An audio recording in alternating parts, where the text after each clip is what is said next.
everybody. I'm so happy that you are here because we are on the verge of another national holiday. And it is one of my favorites, actually. It is Thanksgiving. Over here in the States, if you're not familiar with it from where you might be, it's a time for us to get together to really sit down and think about all the things that we are thankful for. And you know what I always say? Hey, if you've got a lot of dishes to clean, you are blessed because you had food to eat. Did you have a lot of people at your house and they made a big mess and now you've got tons of cleaning up to do? Well, you know what? At the end of the day, you were blessed because you have friends and family. And well, was it warm and you had a place to sit? You're blessed. There's so many things that we have that we kind of take for granted, but that we need to start looking at it differently and realize that we don't have to have what everyone else has, but we have enough, and it's okay to want more things. I get that, you know? But first, let's be thankful for what we have. And you know, this story, Thanksgiving Graces, written by Mark Kimball Moulton and illustrated by David Wenzel, will be a story that can get us started reflecting on that. And reflecting is a big word, but it means to think about and to take time to really realize what it is that we mean by that. And so let's get started. Thanksgiving Graces. I already love that illustration. Just reminds me of fall, because certainly we are in fall and that wind is blowing and those leaves are falling. At least it's not snow falling yet, but again, I'll be thankful for the weather that we do have. Classic, beautiful picture. Wonder what your house looks like. Does it look like this?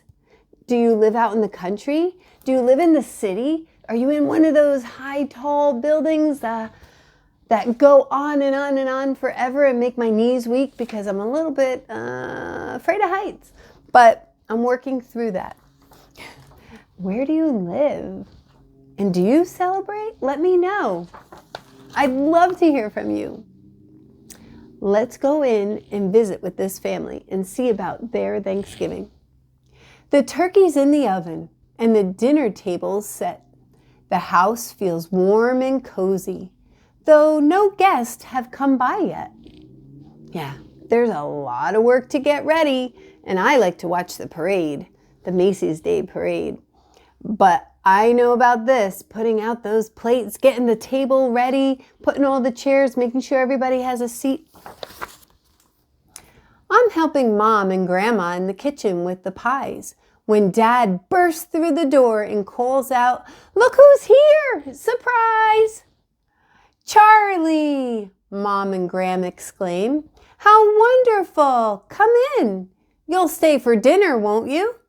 Grandma asks him with a grin. Wow, that was a big surprise and they all look so happy. Look, there's the pie and Grandma's taking the peel off of the apples. I wonder what she's going to be making with that. And I see some dough, maybe biscuits. Maybe they're making another pie. Who knows? Charlie tips his hat and says, "I will on one condition. You'll let me wash those pots and pans and tidy up the kitchen." "Yes, Charlie, yes. How nice of you. And maybe you'll come by and visit my house too." "If you insist," my grandma laughs. "They're yours," my mom agrees. So Dad and I set one more place as Mom starts on the peas. This is what I was talking about. That, as a mom here, that can be overwhelming when there's just so many dishes and so many other things to do. But then I remind myself, I should be thankful for those dishes because then that means that I had food that we could eat and we could share. It's time to start looking at things a little differently on purpose. I'm home. The front door opens. It's my older brother, Jim. He's just arrived from college, and he's brought a friend with him. Amid our gales of greetings, Grandpa finds another chair. My sister bends to hug me and then ruffles up my hair. Oh boy, here come lots of people. And I can feel the excitement happening already. I'm excited for them. A bowl of different types of nuts. I used to have that when I was little. Do you still have that? Here everybody comes. Woohoo! Jim tastes the gravy. Yum, he says. Then lifts another lid and sticks a finger in to taste, just like a little kid. Well, I guess they say some people just never grow up. My mother laughs, then asks if he will slice up some tomatoes, as Dad adds milk and butter to his special mashed potatoes. Starting to get a little hungry. What do you eat at your Thanksgiving meals? And if you don't get together for Thanksgiving, that's okay. Not everybody does. What is your favorite meal? Is mashed potatoes part of it?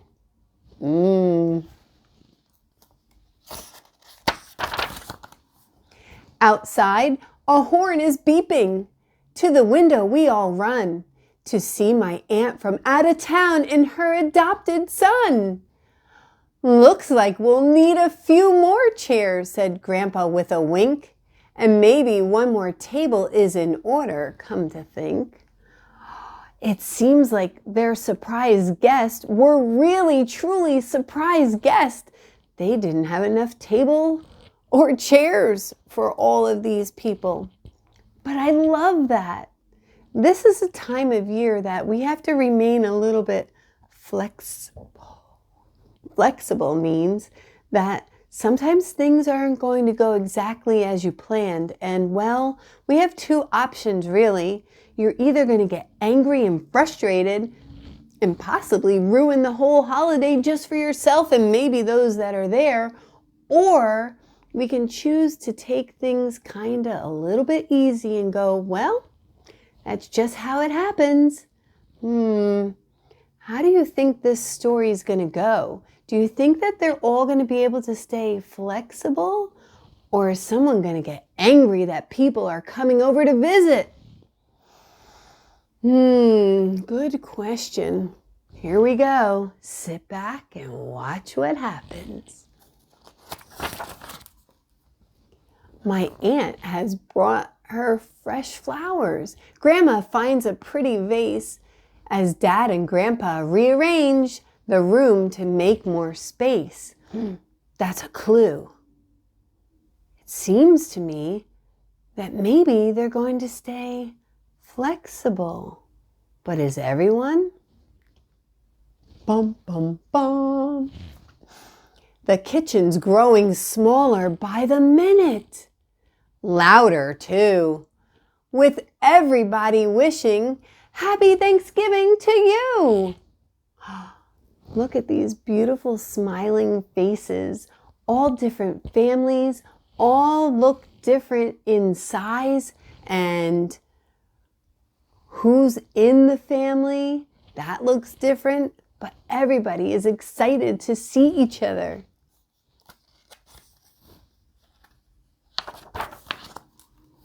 The coffee pot is perking.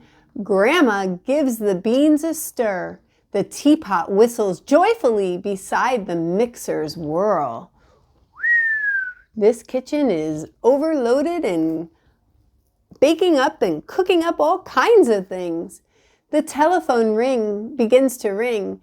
It's Bonnie, calls my brother. She wants to know if she can bring her cousin and her mother. Of course, my mom and dad reply. We'd love to have them here. We haven't seen the three of them since sometime late last year. Oh my. They are choosing to stay flexible and welcome people in. Ooh, look at all this food. I'm starting to wonder, now will they have enough food for everyone? I don't know, but no one seems to care. They seem welcoming and happy. Our table grows and grows and grows as more and more stop by. I peer around at everyone and catch my grandma's eye. "What's wrong?" she asks me kindly as she sets me on her knee. I ask her, "Will there be enough?" Oh, he's concerned. She smiles. "Of course, you'll see." Oh, she was feeling okay. Do you think that made him feel a little bit better? Sounds like he was concerned that they would have enough maybe food or room for everyone. And look at everyone working together. Aww. Do you recall the story of the fishes and the bread? How Jesus made them last till all his company was fed? That's just the way it seems to work. The more you love and care, the more there always seems to be for everyone to share. So run and fetch another chair and set another place. Then wash your hands and comb your hair. It's almost time for grace. She hugs me close, then rises with a smile to help my mother to carry in the steaming bowls with sister, dad, and brother. Ooh, I love that she has room in her heart.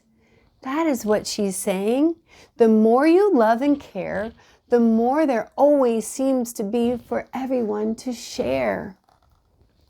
That's beautiful. So she wasn't getting angry. She wasn't getting upset. Now, could she be? Well, I guess so. She didn't expect everyone, but like we said, being flexible might be key, right? I do this because it reminds my friend when I see that he's struggling with being flexible, it's like a jellyfish. And jellyfish are super flexible. Is it always easy? Maybe not. Something that we have to practice. Is it something that we can do? Absolutely. There's stuffing, mashed potatoes, turnips, gravy, rolls and beans, yams as sweet as candy, and a salad of mixed greens. A little bit of different varieties for everyone. In case you don't like stuffing, maybe you like yams or sweet potatoes. If you don't like green beans, well, how about a salad? Oh my, look what he's doing. I see that. No more. We have to save it for everyone. Then Grandpa brings the turkey in. The fragrance fills the air. I can smell it now. I don't know if you've ever had turkey. Maybe you've had vegetarian foods, or maybe you have pasta, or maybe you have a different type of meat. That's okay. That's what's all so special about this, and that's what makes you unique and me as well. And we don't always all celebrate the same way, and that's okay. We all hold hands around the room and bow our heads in prayer. Thank you for the world so sweet. Thank you for the food we eat. Thank you for the birds that sing. Thank you, God, for everything. They took a moment to be thankful. That's so important. It helps change how we look at things when we start to notice how much we've been blessed with, right? Friends and food and room and it's real important to take that time to be thankful. I crack an eye and peek at all our loved ones gathered here, our friends and family, old and new, whom we hold near and dear. I marvel at the grace my family shows to everyone. It's something to be proud of. After all is said and done, just like that first Thanksgiving, when the native people came to help the pilgrims with their gifts of corn and wild game, and all at once I understand that what Grandma really meant, the reason why we gather for this annual event. We're thanking God for all the gifts He graciously provides, for food and health and happiness and safe, warm firesides.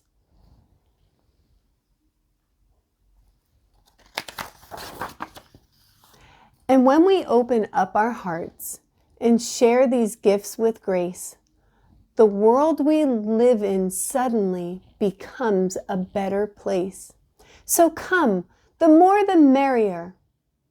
Of this I have no doubt, that sharing what we have is what Thanksgiving is all about. Now, whether you celebrate Thanksgiving or not, this story taught me a lot. And it's true. We can share our gift of kindness, of patience, of listening to other people who maybe celebrate differently, and hearing what they do and what brings them and their family joy. And like we said in my story about kindness, listening to someone and hearing their heart is the kindness that we need. Now, if you don't agree with them, that's okay. That's what it is. That's what you believe, and that's what they believe, and that's okay. And it might be different. But you know what I love is taking the time to appreciate that and taking the time to share that kindness and that love, and this world will become a better place. And I hope that you have a great, great Thanksgiving if you celebrate. And if you don't, I still wish you all the very best. And I would love to hear from you. What's your favorite food? What's your favorite dessert? What's your favorite thing about this holiday? And even if you don't celebrate it, if you have something that you're interested by, let me know. Do you think it's a good idea that we take at least one day and put it aside to really think about all the things that we're thankful for? I don't know. We can be thankful every single day, and you will never get bored of saying it because you have so many things to be thankful for. And for one, I'm very thankful for you, that you stopped by, and if you can, please like and subscribe so that you can keep coming on these fun learning adventures with me. Hey, take care, and I'll see you real soon. Bye.